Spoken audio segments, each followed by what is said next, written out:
I do have a few things to say about Summa, but that wasn't what I was planning on doing. So I actually have a few things I would like to say. But, right. So just to clarify that little point. So peace on earth, and we advance further. Yeah. No, I mean, there are a couple of things that I do still have, like question. Well, one's a comment, one's a question that I was planning on bringing up while we talked, because we've been having great conversations. I've really been enjoying it. And as I said, this concept I actually am very intrigued with, and I want to play around with and think about. So one comment that one of the things I've said already to you that I do find very interesting and appealing is the dynamic nature of the concept, the way it's playing out. And that I really appreciate, because I do think there's sort of this entity-based aspect to a lot of Western philosophy that's problematic. And so I find that very attractive, and the kind of philosophies I'm attracted to tend to have a dynamic ontology as well as, I mean, sort of like a dualism of an activity and entity ontology in some sense. So that I really appreciate. I do have a question, though, and part of it is I think I just may have different questions than the questions your two books, especially your first book, are trying to respond to. So I do appreciate that other people have other questions, particularly coming from the point of view of the Holocaust and so forth, so I sort of understand it. But I guess my question is how this takes as a beginning point that there is such a thing as evil. And I don't know if it also assumes there's a kind of thing as good. Now, if by evil we mean horrible things happening to people or something like that, of course, and the Holocaust is a paradigm example. But I'm wondering, do you understand evil as a metaphysical concept? Is it a kind of reality or lack of reality? Do you see what I'm saying? Like, is it a thing? I see what you're saying. Okay, that's my question. The book alleges to take no preconceptions. It alleges to start with a clean slate. But, you know, we're all human. We're trying, although we try with a clean slate, we never quite start with a clean slate. But I tried to start with a clean slate, no assumption. And of course, the issue you raise is a classic question. Is there such a thing as evil? Or is it just the absence of good? Or is it something very subjective? Okay.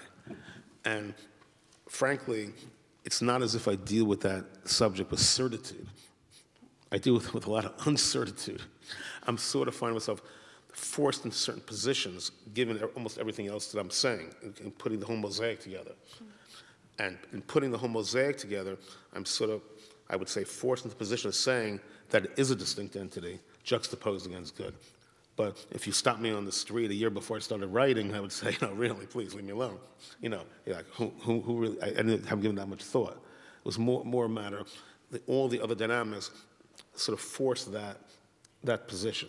I'm okay with the position, but I'm not jumping to convert the world to that position. But it's one piece of many in this mosaic. So the reason I would further ask... And it's a neo-Gnostic position, right? Right. Yeah. Right. And so these are genuine questions. I'm really interested. They're not critiques or endorsements or anything. They're really just questions. But I'm interested then, if there is a notion of good and evil, is the directionality of potentiality in the direction of good? Because that, to me, that's where a normative role can come into this, and I'm trying to understand. So the directionality of potentiality on your theory, is that necessarily toward good? 1,000%. Okay. So that helps me understand where you're coming from. I thought that was sort of clear. I mean, okay. And, no. Right. And again, if one attempts to propose a concept of everything, you know, you're going to be dealing with thousands of pieces. Absolutely. At a minimum. You know, for starters, zillions of pieces, and you want the pieces to fit, you know, and you're hoping that the overall proposition is not just powerful but right, and you keep assessing it, looking at it from different lenses, different perspectives, and the first book was published in 1988, and it's gone through 5-6 printings. We haven't changed anything, any of the printings, and then embracing for book number 2, we didn't have to change anything in dovetailing to book number 2, and it seems to work. Let me put it that way. It seems to work no matter what you juxtapose it against. So to me, it's a very powerful proposition. I'm not aware of the competing metaphysics. I'm not aware of it. I keep saying, where is the competing metaphysics? So, you know, from many perspectives, it seems to be a powerful metaphysics to keep as a let's call it a potential working proposition, and see how it stacks up. Well, I guess this is to me where it becomes interesting, because there are competing metaphysics historically, and it's a very interesting question if this metaphysic can offer something where those have problems, and they do have problems. That's why it's interesting. Right. So for instance, I mean, one competing metaphysics would be something like that lines that there's somehow this non-embodied good, and somehow that is something we ought to strive towards. So that's a competitor. Wait. I think it's a problematic competitor, so that's why I would like to think about what might this look like differently than that. No. Is there a competing all-embracing metaphysical structure? Plato's system's pretty all-embracing. Fine, okay. Yeah. Okay, so Plato's system. So I don't think everyone's jumping to embrace Plato's metaphysics. I don't think so.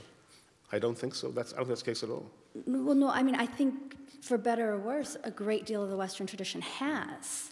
I think what I'm saying is, where I see potential, I don't mean the pun, in the idea of potentiality, is that it might be an idea that can become sort of an alternate to the kind of metaphysical legacies we have, and what would that look like? And to me, that's a very interesting question. So another way to think about it is, like I said, I do history, so I'm always in history, and I love the losers of history, and I like to consider what an alternative genealogy would have looked like if the losing metaphysic that didn't make the day, if that did become, what would it look like today, is an interesting question to me.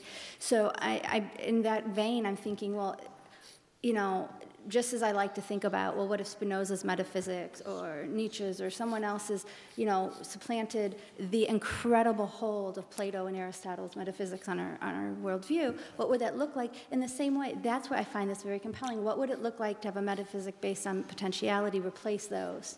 Okay. So that's why I think. Okay. Well, I'm saying there's something interesting here. Right. So I'm going to take the compliment, and then I'm going to challenge one of your side assumptions. Is that okay? Okay, yeah. So if you're saying that Aristotelian metaphysics, is that what you're saying? Oh, Plato mostly, but a combination, sure. So shorthand what? Plato's metaphysics? I think if you go up to 100 Bard students or 100 Harvard students and say, what's your all-embracing, do you have an all-embracing Gestalt, all-embracing metaphysics?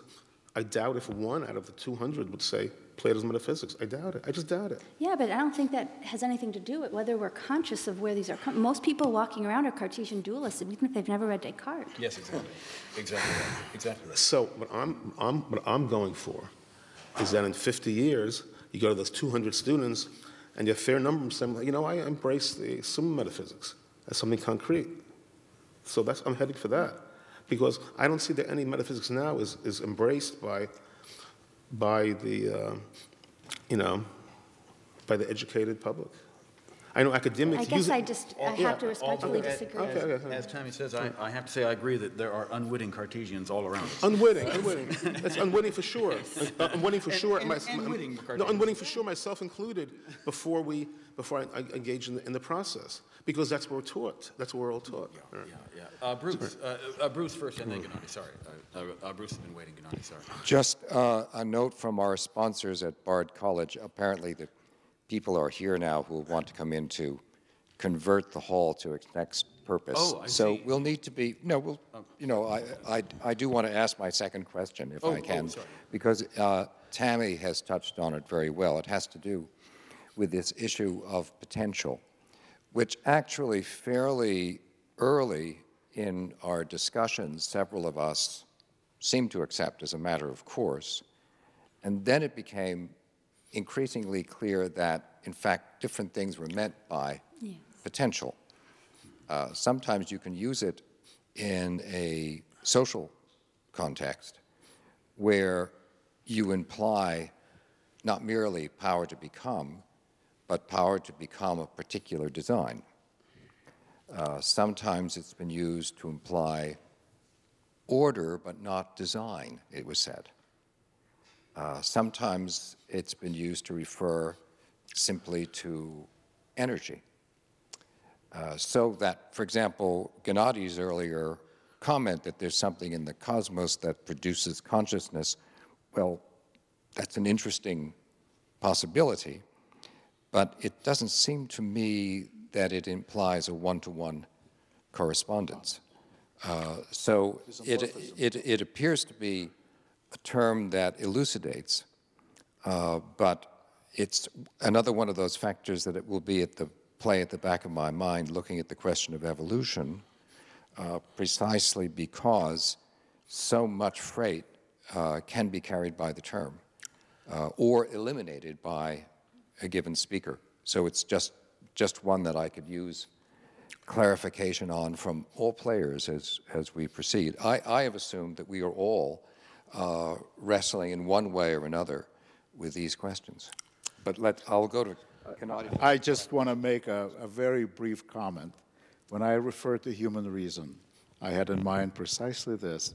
Two different people from different traditions sitting across the table and trying to clarify what the other person means. To me, this is the essence of it. This is the essence of it. There's a wonderful book by Mikhail Bulgakov, The Master and Margarita. And this book ends on a note where Jesus Christ and Pontius Pilate walk on the beam of moonlight and talk. Talk. And maybe, the devil in that book says, maybe they will agree on something. Just maybe. And if not, understand each other better. And then there's cheerful note. Well, you're partially human reasoning, right? Human reasoning, right? But just a parting shot about Aristotelian or Platonic metaphysics. I mean, I just view them as fatally flawed metaphysics. I think they failed to answer a key question. Where did this divine, who you allege, come from? Where does divine, you're alleging a divine creator, where did this creator come from? You're alleging this primal matter, where did this primal matter come from? It seems to me they're very simplistic. It seems to be very unsatisfying. And that would embrace Maimonidean metaphysics, which is an extension of it. And I think it's sort of a bridge to nowhere, respectfully. I mean, they're not here to respond, but it was nice at the moment.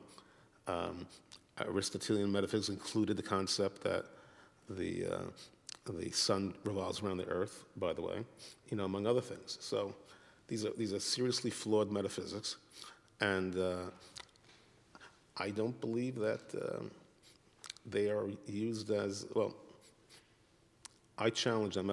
I'm challenging their metaphysics, put it that way. Yeah, right. I'm not sure if you understood the question. I'm not defending Plato. I actually think there's some fallout from accepting that metaphysical position, and that's why I find it would be interesting to think of an alternative. But I wouldn't call Plato's metaphysics simplistic. I think there's some maybe things we could explore that would be better options. But I just want to say that. Right. We know they were profound geniuses. We know that.